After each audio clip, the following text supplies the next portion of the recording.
तो दोस्तों स्वागत है आपका आपके अपने YouTube चैनल स्टडी कंटेंट में। आज हम आपके लिए यहाँ लेकर आए हैं जून मंथ की मोमल करंट अफेयर का नेक्स्ट पार्ट। अगर आपने पिछले वाला पार्ट नहीं देखा है तो देख लीजिएगा जाकर के, और अगर आप हमारे चैनल पर पहली बार विजिट कर रहे हैं तो चैनल को सब्सक्राइब कर दीजिए और पास में बेल आइकन का बटन है उसे प्रेस कर दीजिए ताकि आने वाली वीडियोज़ की नोटिफिकेशन सबसे पहले आपको प्राप्त हो सके। तो चलिए शुरू करते हैं इस वीडियो को। इसमें फर्स्ट क्वेश्चन है कि मुख्यमंत्री चिरंजीवी स्वास्थ्य बीमा योजना में बीमित परिवारों के लिए राज्य सरकार के द्वारा मुख्यमंत्री चिरंजीवी दुर्घटना बीमा योजना की शुरुआत कब से हुई है? तो ये हुई है 1 मई 2022 से। याद रखना, मुख्यमंत्री चिरंजीवी स्वास्थ्य बीमा योजना अलग है और मुख्यमंत्री चिरंजीवी दुर्घटना बीमा योजना अलग है। इन दोनों की शुरुआत भी अलग अलग हुई है, ये चीज़ भी आपको याद रखनी है। मुख्यमंत्री चिरंजीवी स्वास्थ्य बीमा योजना की जो शुरुआत है वो 1 मई 2021 को यानी कि पिछले साल हुई थी, और मुख्यमंत्री चिरंजीवी दुर्घटना बीमा योजना की शुरुआत 1 मई 2022 यानी कि इसी साल हुई है, मई में, वो भी 1 तारीख को। ठीक है, ये चीज़ आपको याद रखनी है। बात करें बीमा की, तो बीमा के अंतर्गत आपको 5 लाख रुपए तक की राशि जो है दी जाएगी। वो भी कब दी जाएगी कि आपके मतलब जो जिनका बीमा बना हुआ है उस परिवार के सदस्य अथवा सदस्यों में किसी भी दुर्घटना में उनकी मृत्यु होने पर या दुर्घटना के कारण हाथ, पैर और आँख की स्थायी पूर्ण क्षति होने पर 5 लाख रुपए तक की आर्थिक सहायता प्रदान की जाएगी।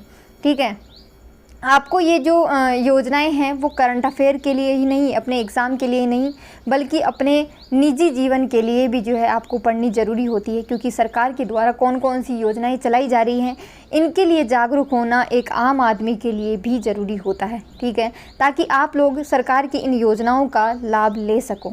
ठीक है, इस योजना के अंतर्गत जो है सड़क दुर्घटना या छत से गिरने, मकान के ढहने से, डूबने से, रासायनिक द्रव्यों के छिड़काव के कारण बिजली का झटका लगने या जलने से होने वाली क्षति या मृत्यु के अगर मृत्यु हो जाती है इन कारणों से, तो इस योजना का लाभ उन लोगों को दिया जाएगा। अब बात करें इस योजना के संचालन की, तो कौन से विभाग के द्वारा इसका संचालन किया जा रहा है? मोस्ट इम्पोर्टेंट है ये योजना, याद रखना। राज्य बीमा एवं प्रावधायी निधि विभाग के द्वारा इस योजना का संचालन किया जा रहा है। पूछा जा सकता है आपसे कि मुख्यमंत्री चिरंजीवी स्वास्थ्य बीमा योजना जो है उसका जो संचालन है, दुर्घटना बीमा योजना, उसका संचालन कौन से विभाग के द्वारा किया जा रहा है? तो राज्य बीमा एवं प्रावधायी निधि विभाग के द्वारा किया जा रहा है। मोमल जो मैगज़ीन होती है उसमें एक एक क्वेश्चन इस तरीके से डिज़ाइन किया जाता है कि आपको सारी करंट अफेयर उसी के अंदर मिल जाती है, अलग से आपको चीज़ें पढ़ने की ज़रूरत नहीं होती है। ठीक है, इसमें है कि बीमित परिवार के सदस्यों की दुर्घटना होने पर 5 लाख रुपए तक की जो राशि है वो दी जाएगी। पता है आपको, अगर दोनों हाथ, दोनों पैर या दोनों आँखें या एक हाथ या एक पैर या एक आँख या एक हाथ यानी कि 2 चीज़ों की क्षति होती है तो आपको 3 लाख रुपए की राशि दी जाती है, या एक हाथ, एक पैर, एक आँख की क्षति होती है तो 1.5 लाख रुपए तक की राशि दी जाती है। यानी कि 2 की होगी तो 3 लाख रुपए और 1 की होगी तो 1.5 लाख रुपए दिए जाएंगे। ठीक है, इतनी डिटेल आपको मुख्यमंत्री चिरंजीवी दुर्घटना बीमा के बारे में याद रखनी है। ठीक है, मोस्ट इम्पोर्टेंट है ये योजना, फिर बता रही हूँ, ये सिर्फ एग्ज़ाम के लिए नहीं पढ़नी, आपके निजी जीवन के लिए भी पढ़नी। अगर आपको पता नहीं हो तो बीमा आप करवा लेना ताकि इस योजना का लाभ आप लोगों को भी मिल सके। ठीक है, क्वेश्चन में एक और चीज़ आपको याद रखनी है कि ये मुख्यमंत्री चिरंजीवी दुर्घटना बीमा योजना है, इसके अंतर्गत जो बीमा जो किया जाएगा वो 1 साल के लिए होगा, फिर आपको अगले साल इसको रिन्यू करवाना पड़ेगा। ठीक है, नेक्स्ट क्वेश्चन है कि मुख्यमंत्री चिरंजीवी स्वास्थ्य बीमा योजना में शामिल महिला मुखिया को मिलेगा मुफ्त स्मार्टफोन। याद रखना, महिला मुखिया को मिलेगा मुफ्त स्मार्टफोन, ओनली महिलाओं को ही दिया जाएगा। और इसमें जो ये स्मार्टफोन दिया जाएगा उसमें कौन कौन सी कंपनियां होगी? तो इसमें BSNL होगी, रिलायंस जियो होगी, एयरटेल होगी, वोडाफोन आइडिया होगी। ठीक है, इतनी डिटेल आपको इस क्वेश्चन के बारे में याद रखनी है। नेक्स्ट क्वेश्चन है कि राज्य सरकार ने 22 मई 2022 को मनरेगा की तर्ज पर शहरी बेरोजगारों के लिए शहरी रोजगार गारंटी योजना के नियमों को मंजूरी प्रदान कर दी है। इस योजना के अंतर्गत शहरी बेरोजगारों को कितने दिन का जो है रोजगार दिया जाएगा, तो 100 दिन का रोजगार दिया जाएगा। याद रखना, ग्रामीण वाली अलग है, उसमें 125 दिन का रोजगार कर दिया गया है, और शहर वाली अलग है, उसमें 100 दिन का रोजगार दिया जाएगा। ठीक है। जिन लोगों के पास, जिनकी उम्र 18 वर्ष से लेकर के 60 वर्ष तक की है, और जिनके पास जन आधार कार्ड पर जो है पंजीयन है, जन आधार कार्ड का पंजीयन है, वो लोग इसमें जो है फॉर्म लगा सकते हैं, और फॉर्म लगाते ही आपको जो है इसमें रोज़गार दे दिया जाएगा। ठीक है। और इसमें जो लोग रोज़गार पाते हैं उनको जो है 15 दिन जो है उनके बैंक खाते में जो है पैसे जो है ट्रांसफ़र कर दिए जाएंगे। बात करें इसमें जो है सामग्री में जो है 25% पैसे निवेश करेगी सरकार, और पारिश्रमिक जो लागत है वो कितनी देगी, 75% लागत जो है पारिश्रम में देगी सरकार। लेकिन विशेष प्रकृति के कार्यों में 75% जो पैसे हैं वो सामग्री पर खर्च किए जाएंगे, और पारिश्रमिक भुगतान जो है सिर्फ 25% किया जाएगा। इतनी डिटेल आपको इस क्वेश्चन के बारे में याद रखनी है, क्योंकि जो मेंस लिखते हैं लोग उनके लिए ये सारी डिटेल याद रखना ज़रूरी होता है, क्योंकि जब आपका क्वेश्चन आता है इससे रिलेटेड तो आपको ये सारी डिटेल उसमें मेंशन करनी होती है। ठीक है, उससे आपका आंसर इफ़ेक्टिव नज़र आता है। नेक्स्ट क्वेश्चन है कि मनरेगा की तर्ज पर शहरी बेरोजगारों के लिए राज्य सरकार ने किस नवीन योजना का शुभारंभ मई 2022 में किया है, तो किया है इंदिरा गांधी रोजगार गारंटी योजना का शुभारंभ किया है। इसके तहत 100 दिन का रोजगार दिया जाएगा। जिनकी उम्र 18 साल से लेकर के 60 वर्ष है उन लोगों को इसमें रोजगार दिया जाएगा, और 15 दिन के अंदर जो है रोज़गार मिल जाएगा, और हर 15 दिन जो है काम करने वालों को उनकी सैलरी बैंक खाते में डाल दी जाएगी। बात करें इस योजना की, तो इस योजना को जो है कौन से विभाग को इस योजना की जिम्मेदारी सौंपी गई है, तो स्वायत्त शासन विभाग को जो है इस योजना की सारी जिम्मेदारी सौंपी गई है। याद रखना, इम्पोर्टेंट है, आपसे ये पूछे ना पूछे, विभाग का नाम पूछ लिया तो आप सोचोगे कि रोजगार से संबंधित है तो कोई सा भी विभाग कर दोगे आप, लेकिन स्वायत्त शासन विभाग याद रखना, ये थोड़ा इससे अलग लग रहा है, इसलिए याद रखना, पूछा जा सकता है। ठीक है। नेक्स्ट क्वेश्चन है इसमें कि प्रदेश में सितंबर 2022 में शुरू होने वाली वरिष्ठ नागरिक तीर्थ यात्रा योजना का संचालन किस विभाग के द्वारा किया जाएगा, तो देवस्थान विभाग के द्वारा किया जाएगा। याद रखना, इस तीर्थ यात्रा जो योजना है उसके द्वारा 20,000 वरिष्ठ नागरिकों को जो है रेल मार्ग और वायु मार्ग के द्वारा 12 धार्मिक स्थलों की जो है यात्रा करवाई जाएगी, वो भी निःशुल्क करवाई जाएगी। इसमें फॉर्म भरे जाएंगे, जिनका नंबर आ जाएगा वो यात्रा करने चले जाना। फिर मैं बता रही हूँ कि आप करंट अफेयर इसलिए मत पढ़ा करो कि आपका एग्ज़ाम है इसलिए नहीं, बल्कि आप अपने दैनिक जीवन में भी इसे अप्लाई कर सको, इसलिए इस चीज़ को ध्यान में रख कर के पढ़ा करिए। क्योंकि आपको पता है आपके दादा दादी होंगे या आप किसी के तो मम्मी पापा भी होंगे, ठीक है, वो जो है उनकी उम्र हो गई होगी, वरिष्ठ नागरिक होंगे वो भी, तो उन लोगों का आप फॉर्म भर सकते हैं और उन लोगों को भी जो है आप कहीं भी घुमा सकते हैं। 12 धार्मिक स्थलों की जो है यात्रा करवाई जाएगी इस योजना के तहत, जिसमें 18,000 लोगों को तो रेल मार्ग के द्वारा और 2,000 लोगों को जो है वायु मार्ग के द्वारा जो है ये यात्रा करवाई जाएगी। ठीक है, इतनी डिटेल आपको इस क्वेश्चन के बारे में याद रखनी है। नेक्स्ट क्वेश्चन है कि मई 2022 में हुई मंत्रिमंडल की बैठकों में कुछ महत्वपूर्ण फैसले लिए गए। इन फैसलों में से एक भी क्वेश्चन नहीं आता, फिर भी कि मिलेगी कैशलेस चिकित्सा सुविधा, यानी कि जो सरकार के सेवानिवृत्त हो चुके पेंशनर जिनको पेंशन दी जा रही है अभी वर्तमान में, उन लोगों को जो है कैशलेस चिकित्सा सुविधा प्रदान की जाएगी। ठीक है, सबको पता है। फिर दूसरा है कि समान पात्रता परीक्षा होगी, यानी कि जो CET वाला एग्ज़ाम है वो आपके होगा, और कौन कौन से एग्ज़ाम में होगा, ग्राम विकास अधिकारी में होगा, पटवारी में होगा, और मंत्रालयीय कर्मचारी इत्यादि जो परीक्षाएं होंगी उनमें जो है CET लागू की जाएगी। नेक्स्ट है इसमें कि साक्षात्कार यहाँ नहीं होगा, यानी कि सरकार ने कुछ फैसले लिए हैं कि कुछ जो भर्तियाँ जिनमें साक्षात्कार होता है उनमें अब साक्षात्कार नहीं होगा। ठीक है, नेक्स्ट क्वेश्चन है इसमें नेक्स्ट क्वेश्चन है कि प्रदेश में प्रत्यक्ष लाभ अंतरण यानी कि डायरेक्ट बेनिफिट ट्रांसफ़र कार्यक्रम से कितनी योजनाएं जुड़ी हुई है? तो 98 योजनाएं जुड़ी हुई है। याद रखना 98 की 98 योजनाएं याद रखना कितनी संख्या में है वो पूछी जाती है कि आपसे पूछा जाएगा कि डायरेक्ट बेनिफिट ट्रांसफ़र कार्यक्रम के तहत कितनी योजनाएँ जुड़ी हुई है, तो आपको ऑप्शन में करना होगा 98 योजनाएँ। नेक्स्ट क्वेश्चन है कि राज्य सरकार ने मई 2022 में अक्षय ऊर्जा के 14,200 मेगावाट क्षमता के 3 बड़े प्रोजेक्टों को मंजूरी प्रदान की है। इनमें शामिल है, याद रखना ये कंपनियां इंपॉर्टेंट है, जब भी करंट अफेयर में टफ क्वेश्चन बनेगा तो क्वेश्चन यहीं से आएगा। पहली है टोरेंट पावर, दूसरी है ACME क्लीन टेक सॉल्यूशन और तीसरी है HPCL एनर्जी। तीनों याद रखना, Torrent Power, ACME clean tech solution और तीसरी है HPCL एनर्जी। अब इनकी ये जो है कंपनियां कितनी ऊर्जा जो है प्रोड्यूस करेगी वो भी आपको याद रखना है, कितनी ऊर्जा का ये प्लांट लगाएगी वो भी आपको याद रखना है। टोरेंट पावर है वो 4,000 मेगावाट का सौर, पवन और हाइब्रिड तीनों में करेगी। लोकेशन तो आपको पता ही होगी, वहीं जैसलमेर, जोधपुर, बीकानेर, बाड़मेर यही होगी। ये सारी योजनाएं जो सारी कंपनियां हैं वो इन्हीं के आसपास, इन्हीं जिलों के आसपास जो है, और इन्हीं जिलों में जो है सौर ऊर्जा, पवन ऊर्जा और हाइब्रिड ऊर्जा के जो प्लांट है वो यहीं लगाती है। ठीक है। दूसरी कंपनी है ACME क्लीनटेक सॉल्यूशन, उसके द्वारा 5700 मेगावाट में सौर ऊर्जा में जो है प्लांट लगाए जाएंगे। पहले चरण में जो है 4500 मेगावाट का होगा, दूसरे चरण में 1200 मेगावाट का याद रखना, क्योंकि इनके चरण भी पूछे जाते हैं, ये भी इम्पोर्टेंट होता है। अगर पिछले एग्ज़ाम उठा के देखो आप तो उसमें पूछे गए थे, ऐसे चरण भी पूछे गए थे। ठीक है। नेक्स्ट कंपनी है HPCL के द्वारा 4500 मेगावाट में सौर, पवन व हाइब्रिड के जो है प्लांट लगेंगे। ठीक है, इतनी डिटेल आपको याद रखनी है।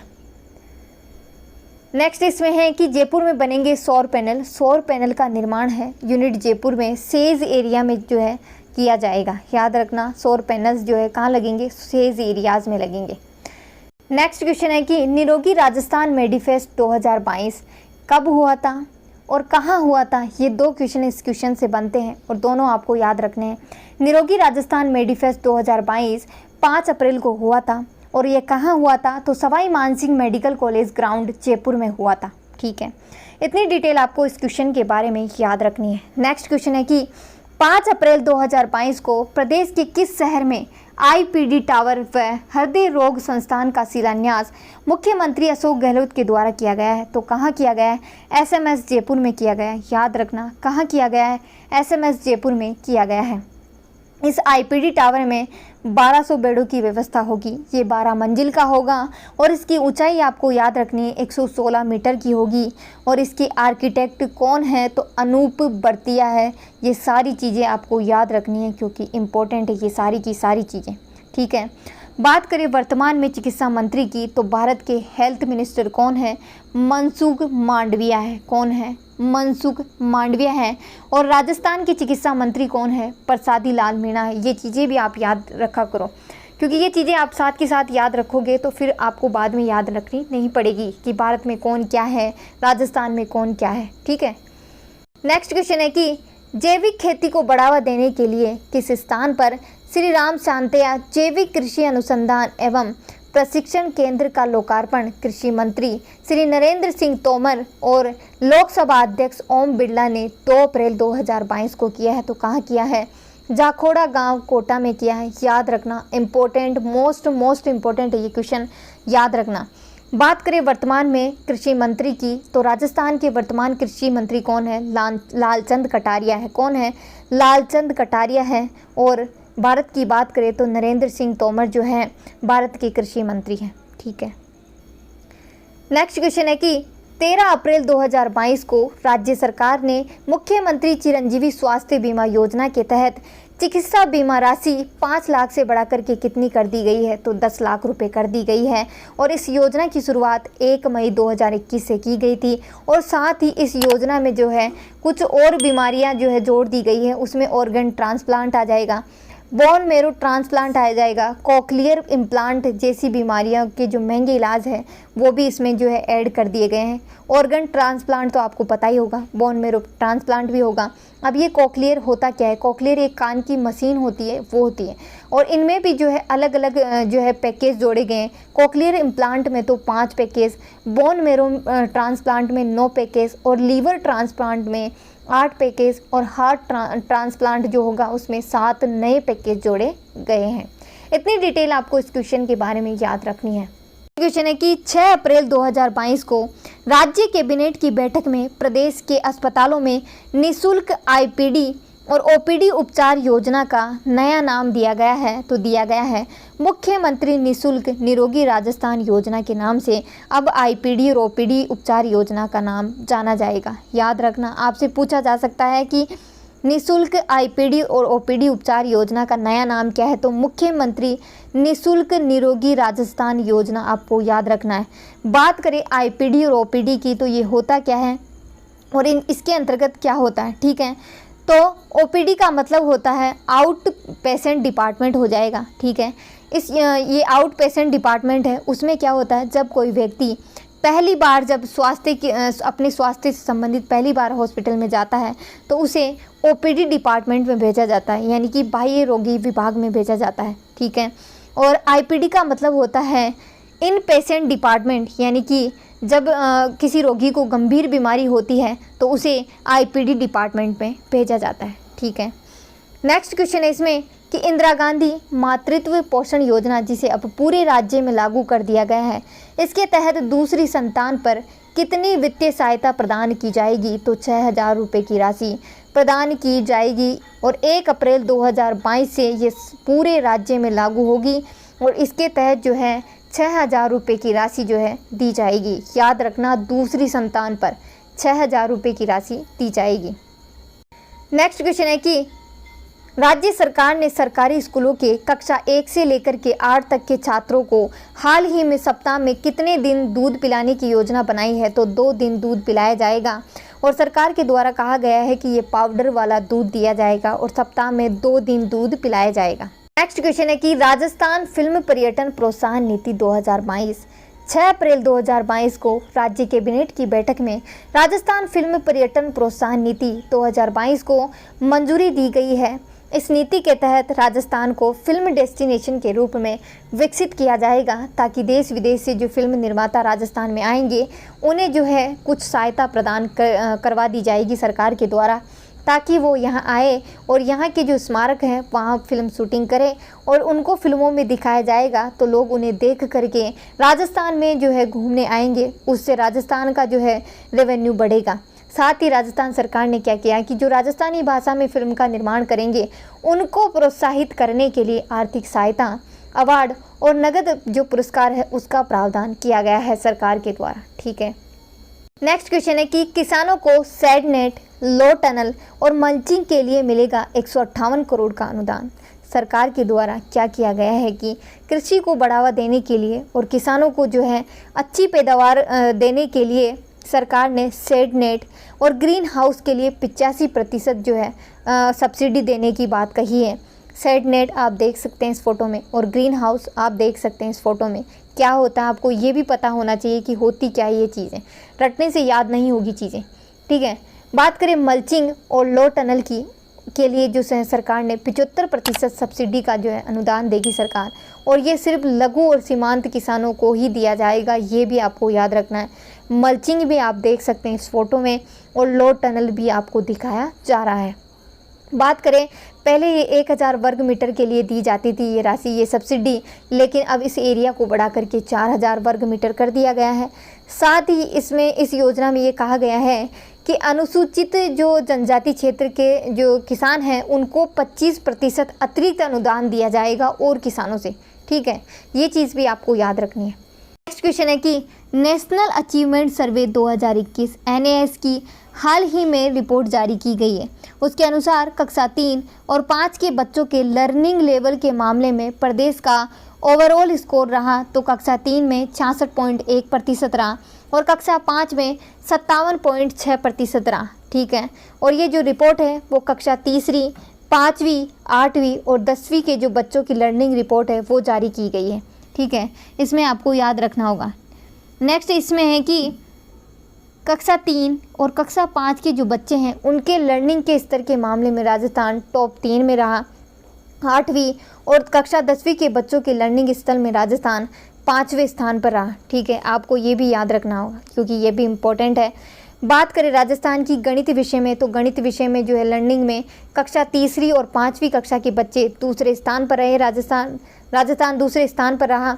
और भाषाई ज्ञान की बात करें तो राजस्थान के 3री कक्षा के बच्चे और 5वीं कक्षा के बच्चे दूसरे स्थान पर रहे। ठीक है, राजस्थान दूसरे स्थान पर रहा, ये इंपॉर्टेंट है, ये आपको याद रखना होगा। नेक्स्ट क्वेश्चन है कि 29 मई 2022 को मुख्यमंत्री अशोक गहलोत ने खिलाड़ियों के लिए प्रदान किए जाने वाले महाराणा प्रताप पुरस्कार की जो राशि है वो बढ़ाकर कितनी कर दी गई है, तो 5 लाख। महाराणा प्रताप पुरस्कार और गुरु वशिष्ठ अवार्ड जो दिए जाते हैं उनकी राशि 5 लाख रुपए कर दी गई है। याद रखना, ये इंपॉर्टेंट है, कितनी कर दी गई है, 5 लाख रुपए। पहले दोनों ही जो अवार्ड दिए जाते थे उनमें कितनी राशि दी जाती थी, तो 1 लाख रुपए दिए जाते थे, लेकिन अब इसे बढ़ा करके 5 लाख रुपए कर दिए गए हैं। बात करें महाराणा प्रताप अवार्ड की, तो ये राजस्थान का सर्वोच्च खेल पुरस्कार है। इसकी शुरुआत 1982 में की गई थी। ये राजस्थान राज्य क्रीड़ा परिषद के द्वारा दिया जाता है। आपको इसमें जो है ये फ़ोटो दिखाई जा रही है, ये होता है ये अवार्ड। इसमें 1 लाख रुपए दिए जाते थे पहले, लेकिन वर्तमान में 5 लाख रुपए कर दिए हैं। इसमें एक पीतल की प्रतिमा दी जाती है जो आप देख सकते हैं, और एक ब्लेज़र और टाई दी जाती है। ठीक है, बात करें गुरु वशिष्ठ अवार्ड की, तो इसमें 1 लाख रुपए जो कि वर्तमान में 5 लाख रुपए कर दिए गए हैं, और प्रशस्ति पत्र और 8 किलो 800 ग्राम की गुरु वशिष्ठ की प्रतिमा, ब्लेज़र और टाई दी जाती थी। इसकी शुरुआत 1985 से 86 में हुई थी। ये चीज़ आपको याद रखनी है। ठीक है, बात करें वर्तमान में भारत के खेल मंत्री कौन है, तो अनुराग सिंह ठाकुर हैं। और वर्तमान में राजस्थान की खेल मंत्री कौन है, तो अशोक चांदना है। ये दोनों चीज़ें भी आपको याद रखनी है ताकि आपको अलग से ना पढ़ना पड़े कि राजस्थान में कौन क्या है और भारत में कौन क्या है। ठीक है, बात करें राजस्थान राज्य क्रीड़ा परिषद की, तो उसके अध्यक्ष कौन है वर्तमान में, कृष्णा पूनिया है। ये भी इंपॉर्टेंट है, ये भी क्वेश्चन पूछे जाते हैं। और मुख्य खेल अधिकारी जो कौन है, वीरेंद्र पूनिया है। नेक्स्ट क्वेश्चन है इसमें कि कृषि प्रसंस्करण नीति में संशोधन अनुदान को बढ़ाया गया। राजस्थान में जो है कृषि निर्यात प्रोत्साहन नीति 2019 में संशोधन किया गया है। उसके तहत राजस्थान मिलेट्स प्रोत्साहन मिशन जो है स्थापित किया जा रहा है। मिलेट्स क्या होते हैं, मिलेट्स बाजरे को व छोटे बीज वाले जो अनाज होते हैं उनको मिलेट्स कहा जाता है। उनको प्रोत्साहित करने के लिए जो है सरकार जो है कुछ प्रसंस्करण इकाइयां हैं उनको जो है अनुदान दे रही है। तो उन इकाइयों को प्रथम जो 100 मिलेट्स प्रसंस्करण इकाइयां होगी उनको 50% तक का अनुदान सरकार के द्वारा दिया जाएगा। मिलेट्स प्रसंस्करण इकाइयों को जो पहली 100 इकाइयां होगी उनको 50% यानी कि 40 लाख रुपए तक का अनुदान दिया जाएगा। ठीक है, और जो प्रसंस्करण इकाइयां हैं वर्तमान में खाद्य प्रसंस्करण इकाइयां उनको 50% यानी कि 1 करोड़ रुपए तक का जो सरकार के द्वारा अनुदान दिया जाएगा। इसमें लहसुन के लिए प्रतापगढ़, चित्तौड़गढ़, कोटा और बारां को दिया जाएगा। अनार के लिए बाड़मेर, जालोर को दिया जाएगा। ये इंपॉर्टेंट है, इसके मत कर देना, ये क्वेश्चन सारे इंपॉर्टेंट है। ठीक है, संतरे के लिए झालावाड़ को व भीलवाड़ा को, और जो मेंस लिखेंगे उनके लिए तो इम्पोर्टेंट है। अगर आप ये पॉइंट उनमें मेंशन करते हो तो ये इफेक्टिव लगता है आपका आंसर।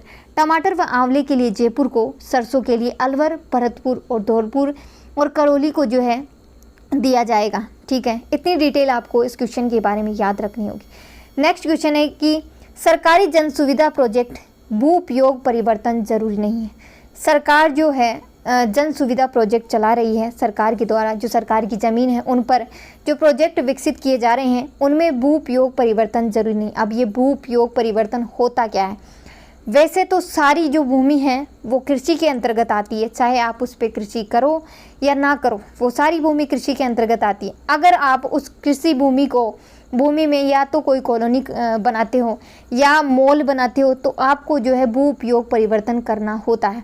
वैसे तो कृषि भूमि पर कोई जो है कर नहीं लिया जाता, लेकिन अगर आप वहाँ पर जो है कोई कॉमर्शियल कार्य या औद्योगिक इकाइयाँ स्थापित करते हो तो वहाँ से जो है आपका कर स्टार्ट हो जाता है, आपसे शुल्क लिया जाता है, ठीक है।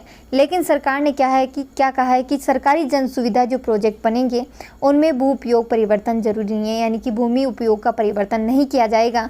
वो जो है कृषि भूमि के अंतर्गत ही आएगा, उसमें कोई भी जो है शुल्क आपको देना नहीं होगा, ठीक है। ये कही गई है इसमें बात। इससे क्वेश्चन नहीं बनेगा पर आपका जानना जरूरी होता है कि भू उपयोग परिवर्तन होता क्या है, ठीक है। नेक्स्ट क्वेश्चन है कि रोजगार कार्यालय अब बनेंगे स्मार्ट। रोजगार कार्यालयों में स्किल टेस्टिंग और काउंसलिंग सेंटर भी खोले जाएंगे, साथ ही एम्प्लॉयमेंट एक्सचेंज पोर्टल भी वहाँ शुरू किया जा रहा है, ताकि जिन युवाओं को प्रशिक्षित किया जा रहा है वो युवा अपना प्रोफाइल वहाँ पर डाल सकते हैं। आप कौन से क्षेत्र में अच्छा कार्य कर सकते हैं या कौन सी स्किल आपने सीखी है वो भी आप डाल सकते हैं, ताकि कंपनियां वहाँ आएंगी और उनके ज़रूरत के हिसाब से उन युवाओं को सिलेक्ट करेंगी और आपको नौकरी मिल जाएगी वहाँ से, ठीक है। तो वीडियो यहीं तक है। वीडियो को लाइक करें, शेयर करें, कमेंट करना ना भूलें। ऐसी और वीडियोज़ के लिए हमारे चैनल को सब्सक्राइब करना ना भूलें। जय हिंद, जय भारत।